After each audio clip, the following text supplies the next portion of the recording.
Hey guys, I got a little bit of a random Mod Podge video here for you. Anyways, I'm sitting here and I'm creating a mini now for that using the Prima Debutante paper. And I wanted to share this little tip with you guys about what's really hard about creating with that paper line. Well, I guess the A4s, I don't know, is you get a lot of paper in these A4 packs, which I like because sometimes I like to do the covers and you know you only get two of, and then you have to buy, I usually buy the 6x6 pads and the big pads if I know I'm going to do a mini, and then for the minis I like to buy the journaling cards as well. But as you guys know, if you create with this stuff, you get so many journaling cards that you never use them all, and I have stacks that I haven't finished from other collections, and doing journals and stuff, I know now I can mix them in, but I came up with something that I wanted to show you and I thought I'd share with you, is utilize these as your paper collection as well, because I guess what I was saying is there's not, like, these are the selections of paper you get. So you get like 4 or 5 sheets of each of these designs. Well, when you're doing a mini, I guess there's 1, 2, 3, 4, 5. Well, it's double-sided. So you get like 5 sheets of double-sided, but you only have like these few designs to choose from. So you really got to rotate them, and you know, you get 5 of that, but that's on the other side. So there's not a lot of huge selection, but it works because I don't know what I'm saying.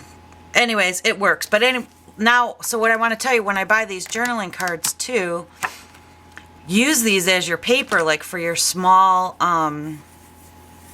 little pockets and stuff. So I was using this, I'm like, oh, what paper am I going to do now? But these are perfect, and they're actually thick, so when you're doing them on your little folds and tuck spots and flips and stuff, they're even thicker than the paper because they're more card.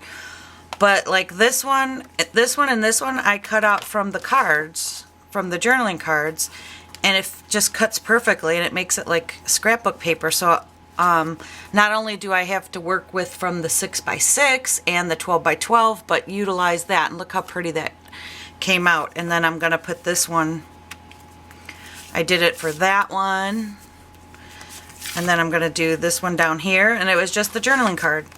So yeah, even if you have a, like on your waterfalls and stuff, when you're running out of, you don't want to use the paper, you're going to have a ton of these cards left over, because, so now I'm really happy that I discovered that. Maybe you already knew it, and maybe I've already done it but didn't realize it, but, so I just thought I'd share that with you while I did it. See, that's the back of it, and I cut it to size, and now I'll put it on there as my little tuck spot, but it's perfect because it's just small, the card, I cut it, and it works. Alright, enough of blab on that. I have a haul I wanted to show you, because I went to Michael's yesterday and I came across something. I actually did not go to Michael's to craft shop.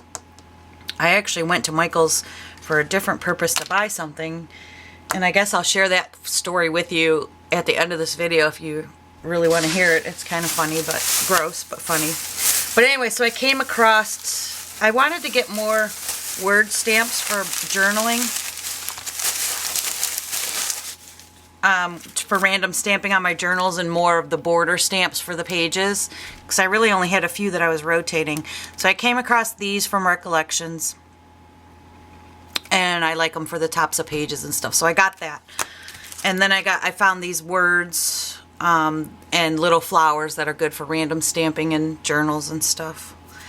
But the biggest one that I caught my eye, and it really wasn't that expensive, it was $3.99, I think. Let me look at my receipt before I go sending you off. Yeah, $3.99 regular price. So yeah, use your coupon, and it's really cheap, and it's rubber. It's by Inkadinkadoo, and it's a cling stamp, and it's already mounted in red rubber, which is my favorite. But look at their cool tassels. How stinking cute. And I hadn't seen them before, so I don't know if they're new or if I just haven't shopped stamps in a very long time. But you get 3 of them, a little one, big one, and that's my hand, so you can relatively, that one's the biggest one, and it's as long as my index finger.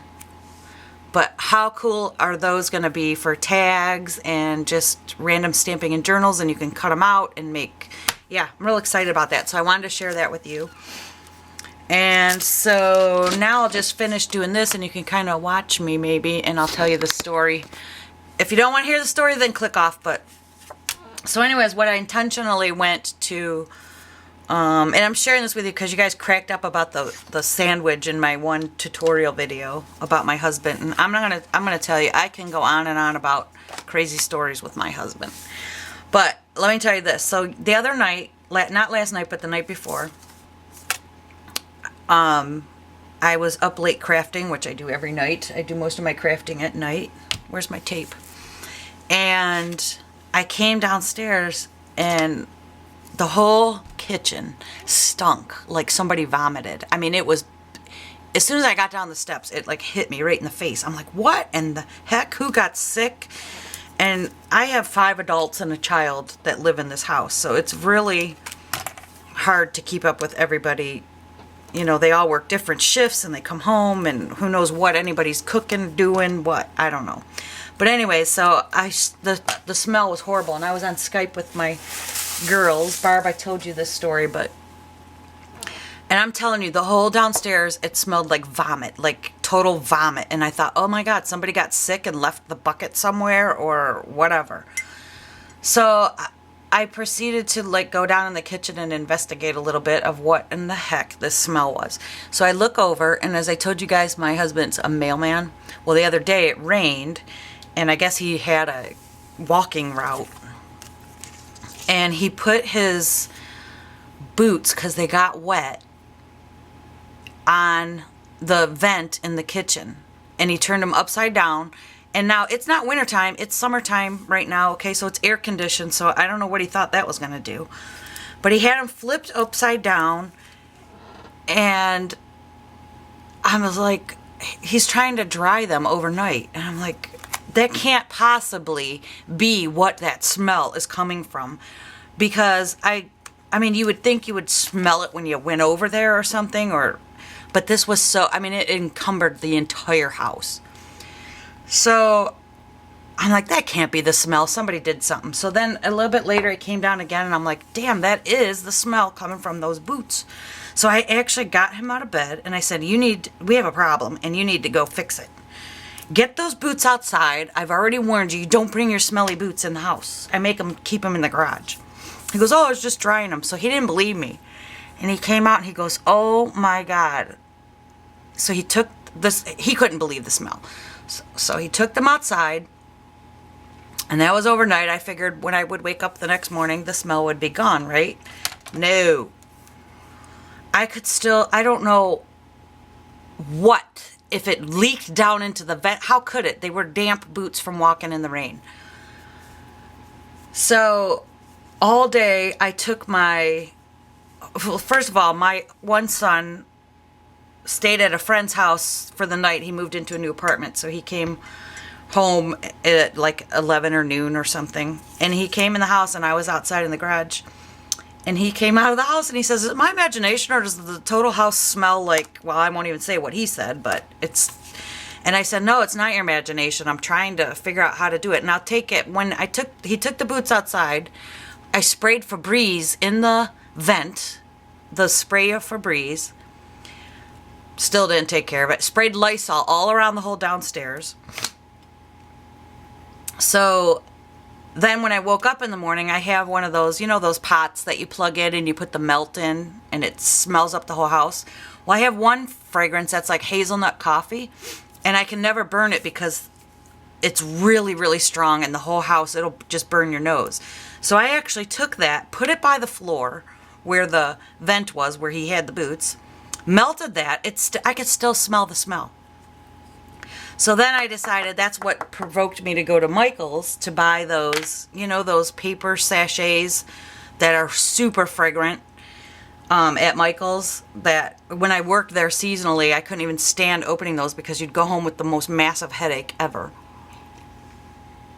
So that was my reason for going to Michael's, because I thought, all right, if anything's going to deodorize the house, I'm going to go get a package of those and put them on the vents.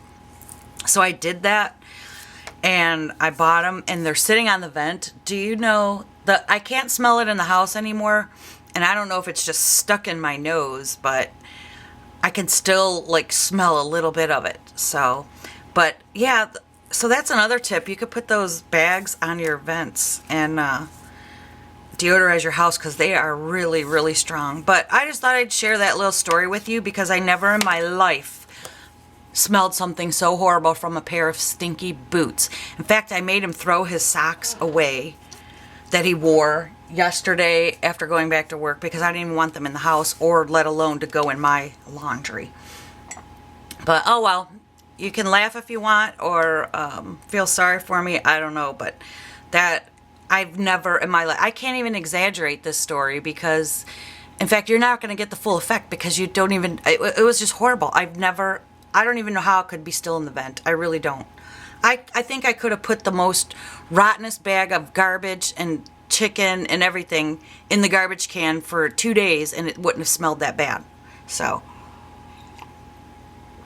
alright guys, I'm going to continue on making my mini, and so you'll be seeing that coming up pretty soon.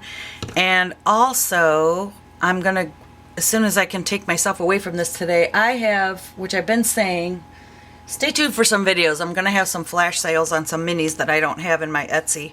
So if you're interested in that, I'm hoping to get the video done today, but who knows. So, alright, stay tuned for that later today maybe, or tomorrow. And I will talk to you guys later. Bye.